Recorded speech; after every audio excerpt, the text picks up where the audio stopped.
Hi everyone, I'm Kat with the Academy of Logic and Light. Today we are going to be talking about the element of earth.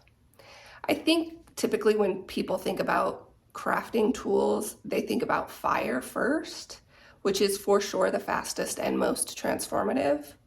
But earth is definitely the tool that is used the most often. Even with people that don't practice, use earth tools to benefit their daily lives.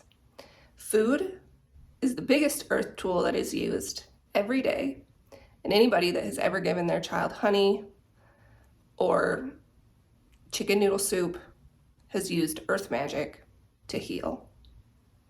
When we look beyond that scope, obviously a lot more doors open. Herbs are probably the next biggest tool that is used within the earth element. Most, I would say, salt. Everybody uses salt in some capacity.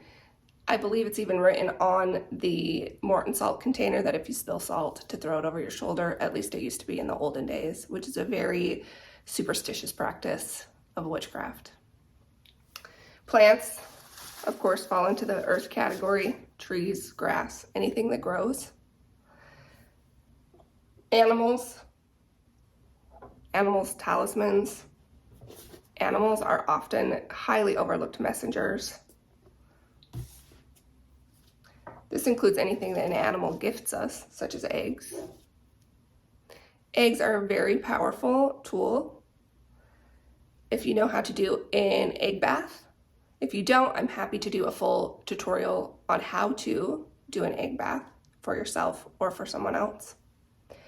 I would argue that the most common or trendy earth tool that's being used today are crystals. Of course, everybody loves their shiny little crystals.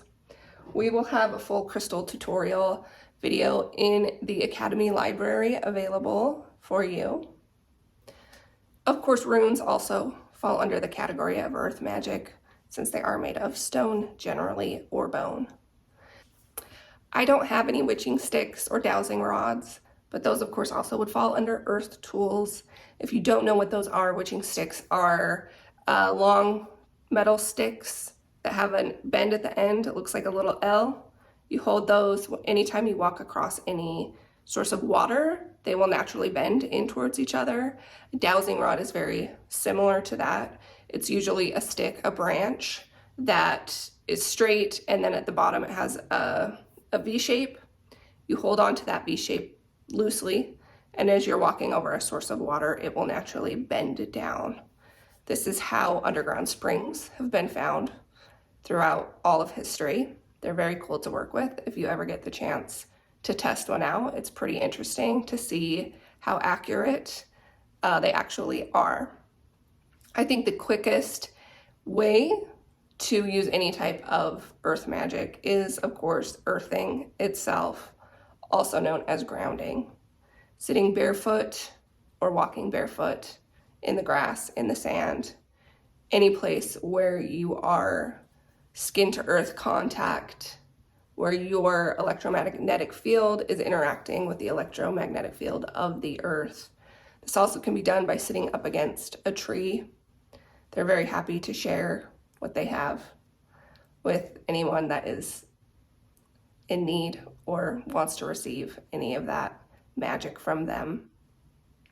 Now, usually people, when they're trying to make some sort of transformation happen in their life, it's very common for that to happen by writing a letter or some sort of sigil and burning it.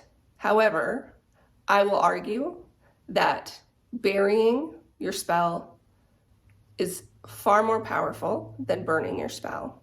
Burnt spells work quickly, so if you need something to happen fast, it will travel fast. If you want something for longevity, however, burying it is the best way to get that spell to have a solid, long life.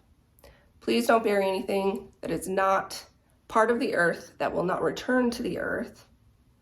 You can get natural biodegradable paper if it is something that you want to write and then bury. You can also do it on a leaf or put a spell on dried flowers, but please don't bury anything that will not return to the earth. That doesn't do the earth good, and it's not going to do you any good either. My favorite way to do a longevity type of spell is to bury it with something that grows, so that whatever that prosperity is that I want to grow, whether it be health, whether it be protection, whether it be wealth, it will grow with the plant that I have planted it next to, or with setting that intention as I go. If you want more detail on this, again, I'm happy to do a tutorial. Just let us know. You can reach us anytime on Instagram, Facebook, or TikTok with our Academy platforms. You can also find us on the web at academyoflogicandlight.org. And we are happy to provide you with any kind of information that you are looking for.